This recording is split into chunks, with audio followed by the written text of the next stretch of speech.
नमस्कार, बहुत स्वागत है आप सभी का। आपके साथ मैं हूं सोनल और आप देख रहे हैं साथ के साथ। मध्य प्रदेश के सीहोर जिले के मुंगावली गांव में बोरवेल में गिरी सृष्टि को बचाया नहीं जा सका है।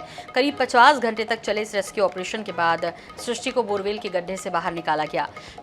बच्ची रिस्पांस नहीं दे रही थी, इसलिए उसे सीधे जिला अस्पताल ले जाया गया, जहां डॉक्टर्स ने उसे मृत घोषित कर दिया।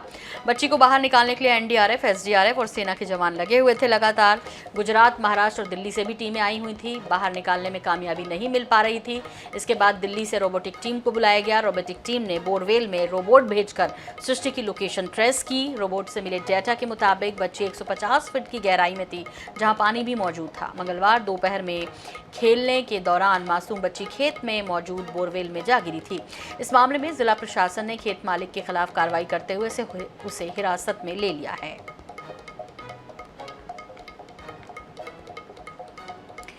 तो 50 घंटे रेस्क्यू चला और न सिर्फ मध्य प्रदेश, गुजरात, महाराष्ट्र, दिल्ली से भी टीमें आई, लेकिन सृष्टि को बचाया नहीं जा सका। तमाम कानून है, नियम है, सख्त सज़ा है खुले बोरवेल छोड़ने पर, उसके बावजूद भी इस तरह लापरवाही जिसका शिकार होते हैं मासूम। हर किसी को उम्मीद थी कि शायद सृष्टि की जो ज़िंदगी की जंग है वो जीतेगी ज़रूर। 2.5 साल की मासूम थी, 50 फीट गहराई में गिरी, उसके बाद खिसकती हुई 100 और फिर 150, जहाँ पर पानी भी था।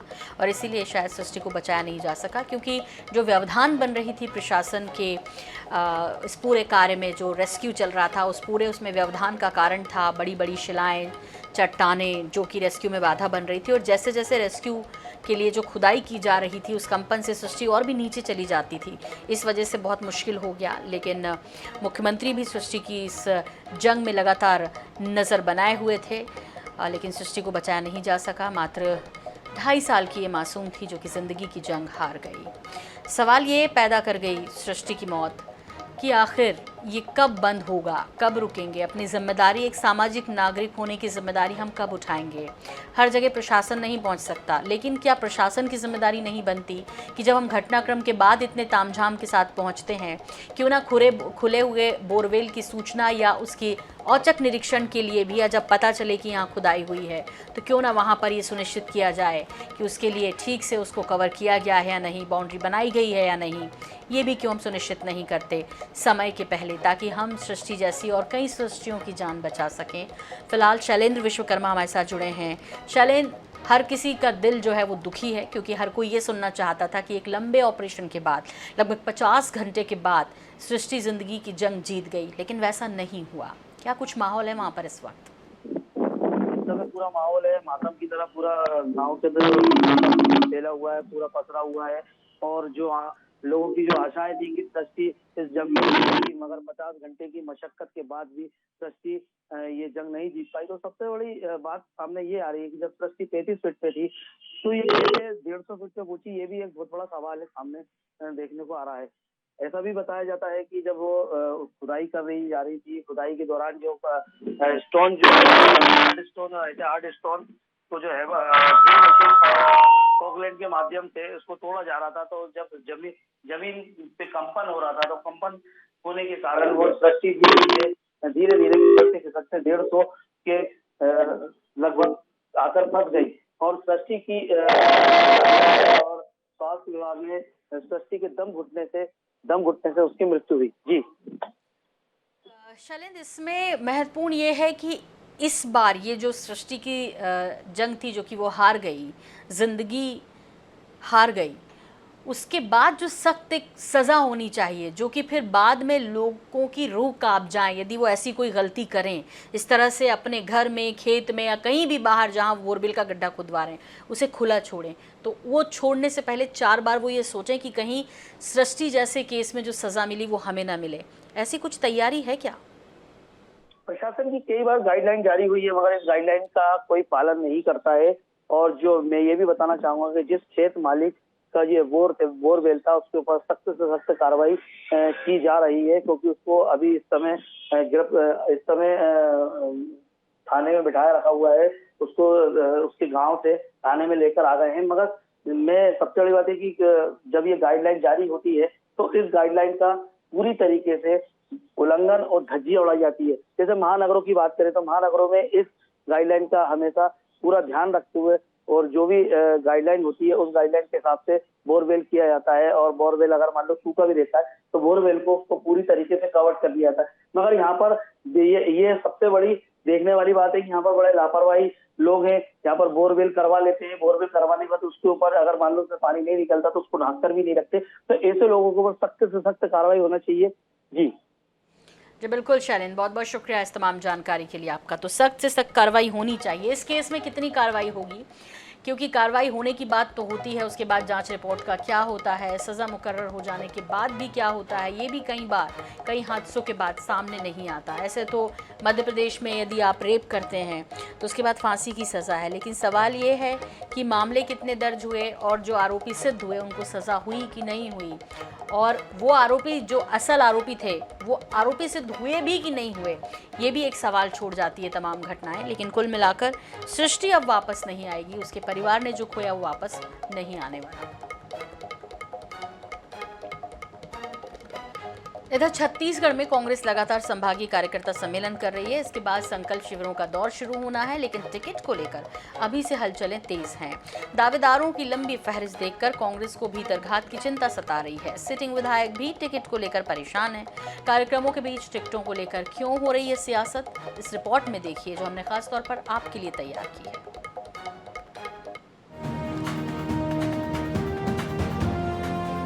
प्रदेश के 3 संभागों में कांग्रेस का कार्यकर्ता सम्मेलन संपन्न हो चुका है। इन सम्मेलनों में कार्यकर्ताओं को रिचार्ज करने की कोशिश तो हुई, लेकिन टिकट के दावेदारों को पार्टी के खिलाफ काम नहीं करने की नसीहत भी दी गई। प्रदेश प्रभारी कुमारी शैलजा ने 2 टूक लहजे में निर्देश दिया कि भीड़ लेकर आने से टिकट नहीं मिलने वाला है। इतना ही नहीं, उन्होंने कहा कि जिसे टिकट मिलेगी उसके पक्ष में सभी को काम करना होगा।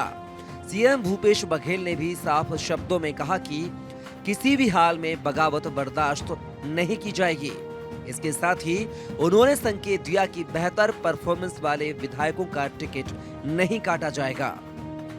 नए पुराने सब दावेदार तो दावेदारी करेंगे ही, लेकिन पिछले समय हम लोगों ने क्या किया था, जब मैं अध्यक्ष था तो हमने कहा कि जो भी दावेदार है वो ब्लॉक अध्यक्ष के पास अपना आवेदन करेगा। अभी अब नए परिस्थिति में क्या निर्णय होता है मैं नहीं कह सकता। चुनाव के समय जीतने वाले कैंडिडेट की क्राइटेरिया होती है, जो जीत सकता है उसको देंगे। लेकिन हमारे अधिकांश विधायकों के बहुत अच्छे रिपोर्ट हैं। कुछ हो सकते हैं जो साथी किसी कारण से, स्वास्थ्यगत कारणों से या और किसी कारण से किसी की नाराज़गी होगी, तो उसको ये 3-4 महीने हैं जिसमें यदि स्थिति सुधरती है तो फिर क्यों टिकट कटेगी। हालांकि टिकट की दावेदारी और टिकट बांटने की कवायद कांग्रेस का अंदरूनी मसला है, लेकिन भाजपा इस मुद्दे को लेकर हमलावर है। पूर्व मुख्यमंत्री डॉक्टर रमन सिंह ने तंज कसते हुए कहा है कि कांग्रेस में दावेदारों की भीड़ है, ऐसे में बगावत का डर सताना लाजमी है। इनको आज से ही भय व्याप्त हो गया है, और जिस प्रकार दावेदारों की श्रृंखला दिख रही है, भीड़ दिख रही है, अभी से दबाव की राजनीति शुरू कर दी। कांग्रेस संकल्प शिविरों में दावेदारों को एकजुटता की नसीहत देती रही है, लेकिन इस बार विधायकों को एकता का पाठ पढ़ाना पड़ रहा है। इससे जाहिर होता है कि कांग्रेस के भीतर खाने सिटिंग विधायकों को लेकर जहां नाराजगी है, वहीं भीतरघात की आशंका भी है, और यही वजह है कि अभी से कांग्रेस डैमेज कंट्रोल में जुटी दिख रही है। गौरव शर्मा, INS 24/7 रायपुर। इधर छत्तीसगढ़ में धर्मांतरण को लेकर जारी सियासी बवाल थमने का नाम नहीं ले रहा। प्रदेश के दौरे पर आए केंद्रीय मंत्री गिरिराज सिंह ने धर्मांतरण को लेकर बड़ा बयान दिया, जिसके बाद इस मसले पर जुबानी जंग छिड़ गई। ऐसा क्या कहा गिरिराज सिंह ने और क्यों सीएम ने कहा 15 साल में सबसे ज्यादा बने चर्च? एक रिपोर्ट।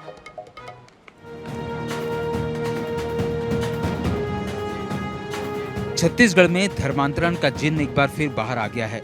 दरअसल छत्तीसगढ़ के दौरे पर पहुंचे केंद्रीय मंत्री गिरिराज सिंह ने प्रदेश में बड़े पैमाने पर धर्मांतरण का खेल चलने का आरोप लगाया। इतना ही नहीं, उन्होंने प्रदेश में भाजपा की सरकार बनने पर धर्मांतरण के खिलाफ कानून बनाने का ऐलान भी कर दिया। ये सरकार खोखला हो चुकी है और ये छत्तीसगढ़ को धर्मांतरण का गढ़ बना दिया है। और मैं यही कहूँगा, छत्तीसगढ़ की पहचान, यहाँ के मूल आदिवासियों की पहचान मिटाने पर ये सरकार लगी पड़ी है और खुली छूट दे रखी है। भाजपा के फायर ब्रांड नेता गिरिराज सिंह के बयान पर सीएम भूपेश बघेल ने जोरदार अंदाज में पलटवार किया। उन्होंने गिरिराज सिंह के आरोपों को खारिज करते हुए भाजपा के 15 वर्षों के शासनकाल में प्रदेश में सबसे ज्यादा चर्च बनाए जाने का दावा पेश कर दिया। गिरिराज सिंह तो इसके पहले एक आध बार और आए होंगे, लेकिन उसके समय में जितने चर्चेस बने हैं, भारतीय जनता पार्टी की जब ये बात बोलता हूँ तो उसके तरफ से कोई बयान नहीं आता। इन 15 सालों में जितना चर्चेस बने हैं उसके पहले नहीं बना है ना उसके बाद नहीं बना है। भारतीय जनता पार्टी मेरे इस दावे का खंडन कर दे। मेरा स्पष्ट कहना है कि चर्च तभी बनेगा, पूजा स्थल तभी बनेगा जब वहाँ उसके मानने वाले लोग रहेंगे तब। तो इसका मतलब ये है जितना धर्मांतरण 15 सालों में हुआ है उसके पहले न कभी हुआ था न अब हो रहा है। विधानसभा चुनाव से पहले भाजपा लगातार बस्तर, सरगुजा समेत कई इलाकों में धर्मांतरण का मुद्दा उठा रही है। वहीं कांग्रेस भी जोरदार तरीके से जवाब दे रही है। लेकिन अमन चैन के नजरिए से बड़ा सवाल ये है कि ऐसे संवेदनशील मसले पर सियासत कहां तक जायज है। मध्य प्रदेश में चुनाव से पहले कांग्रेस को ज्योतिरादित्य सिंधिया की याद सताने लगी है। इंदौर में कांग्रेस नेता दिग्विजय सिंह ने सिंधिया के कांग्रेस छोड़ने पर दुख जाहिर किया। वहीं उन्होंने कैलाश विजयवर्गीय पर पलटवार करते हुए कहा कि विजयवर्गीय साथ चलकर देखें, पता चल जाएगा कि कौन बुजुर्ग है। 2 दिन के लिए इंदौर प्रवास पर आए पूर्व मुख्यमंत्री दिग्विजय सिंह मीडिया से रूबरू हुए। यहां उन्होंने सिंधिया के कांग्रेस छोड़ने पर दुख व्यक्त किया और कहा कि सिंधिया को कांग्रेस ने बहुत कुछ दिया है। उनसे मेरा पारिवारिक संबंध था।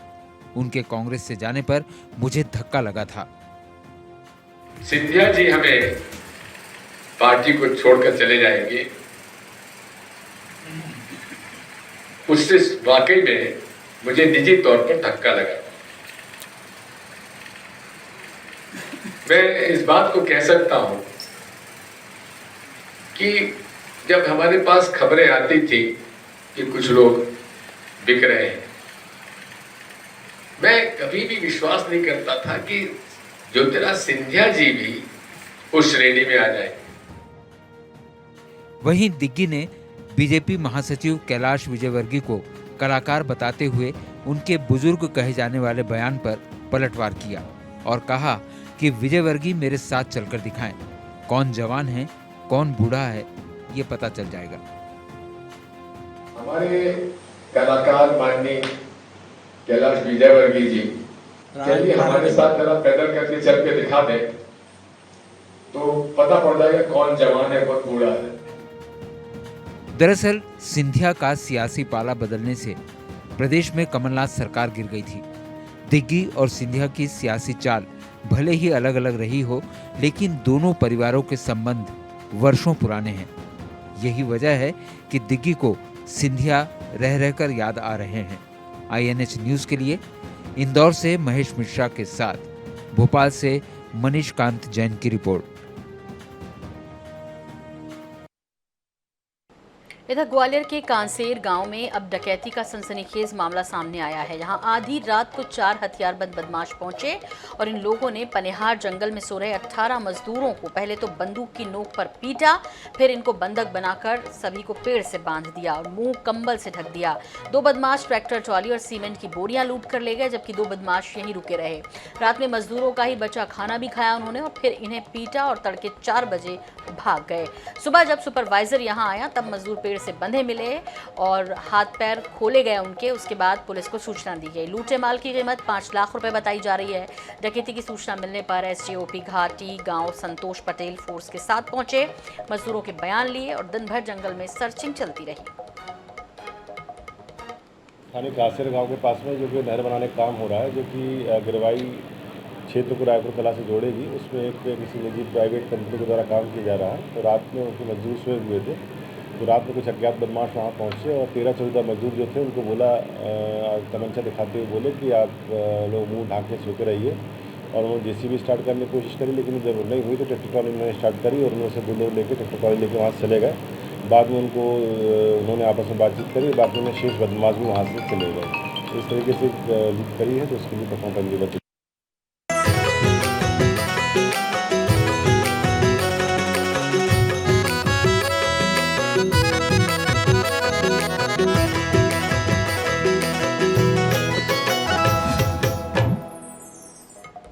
गढ़बो नवा छत्तीसगढ़ की परिकल्पना को साकार करने की दिशा में सीएम भूपेश बघेल ने कई लोक कल्याणकारी योजनाओं को धरातल पर उतारा। उन्हीं में से एक है लोक सेवा केंद्रों को आम लोगों की पहुंच में लाना, ताकि उनके सरकारी काम आसानी से हो सके। वहीं अब ग्रामीण क्षेत्रों में भी लोग ई पोर्टल का भरपूर लाभ उठा रहे हैं।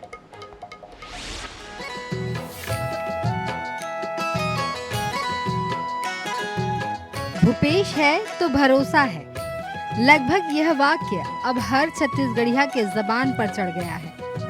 और इसका कारण है भूपेश सरकार की जन कल्याणकारी योजनाएं, जो धरातल पर उतर चुकी हैं और इसका सीधा लाभ आम लोगों को मिल रहा है। प्रदेश में शहरी और ग्रामीण क्षेत्रों में लोक सेवा केंद्रों का भी लाभ लोग आसानी से ले पा रहे हैं। यहाँ लोगों के ई पोर्टल से संबंधित सभी बड़े काम आसानी से हो जाते हैं और उनका समय भी बच जाता है। यहाँ आय जाति निवास, रोजगार पंजीयन, समूह पंजीयन, श्रम पंजीयन, दुकान के लाइसेंस है जैसे गुमास्ता है ना, और फूड लाइसेंस है, पैन कार्ड है, मतदाता परिचय पत्र है, मतलब आदि सारी सुविधाएं हैं अपने लोक सेवा केंद्र में। और स्टेट स्तर पे अभी भूपेश सरकार द्वारा बेरोजगारी भत्ता का भी जो ऑनलाइन आवेदन किए थे, मतलब तो उसका अभी बहुत सारा आवेदन भी किए हमारे सीएससी के माध्यम से। लोक सेवा केंद्रों में दस्तावेज निर्माण प्रक्रिया काफी आसान हो गई है, जिससे लोगों को सरकारी दफ्तर में चक्कर नहीं काटना पड़ता है। वहीं उनके समय की भी बचत होने लगी है। लोग अपनी समस्या की शिकायत भी संबंधित विभागों में ऑनलाइन लोक सेवा केंद्रों के माध्यम से कर पा रहे हैं। इस पोर्टल का मुख्य उद्देश्य छत्तीसगढ़ के आम नागरिकों के लिए ऑनलाइन और आसानी पूर्वक सेवाएं मुहैया करवाना है। पलारी के ग्रामीण सीएम भूपेश बघेल को धन्यवाद कह रहे हैं। मैं यहाँ अपने लड़के के लिए पीपीटी का फॉर्म भराने के लिए आया हूँ एग्ज़ाम के लिए, और काम मेरा हो रहा है, आसानी से हो रहा है। और प्रदेश सरकार मुख्यमंत्री काका भूपेश बघेल द्वारा कार्य आसानी से हो रहा है यहाँ। तो मुख्यमंत्री जी को क्या कहेंगे? धन्यवाद दूंगा उसको दिल से। मैं मतदाता परिचय पत्र बनाना। तो यहाँ बनने से कोई परेशानी थोड़ी हो? नहीं, कोई परेशानी नहीं हो। नहीं, यहाँ तो काम ठीक होते। धन्यवाद बोला। ग्राहक सेवा केंद्र को खुल जाने से हम आम जनता को पूरी सुविधा हो रही, इसके लिए मैं मुख्यमंत्री को बहुत बहुत धन्यवाद बधाई देता हूँ। कलेक्टर ऑफिस जाए की जरूरत नहीं पड़ते, वो काम यहाँ स्थानीय रूप से हो जाते, गांव स्तर में हो जाते, समझ लो, जिला जाए की जरूरत नहीं है। ये सुविधा तो इसे बढ़िया शासन की सुविधा है, एक बार मुख्यमंत्री बहुत बहुत धन्यवाद है।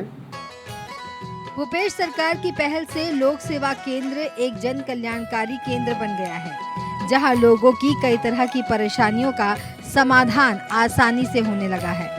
INH news bureau.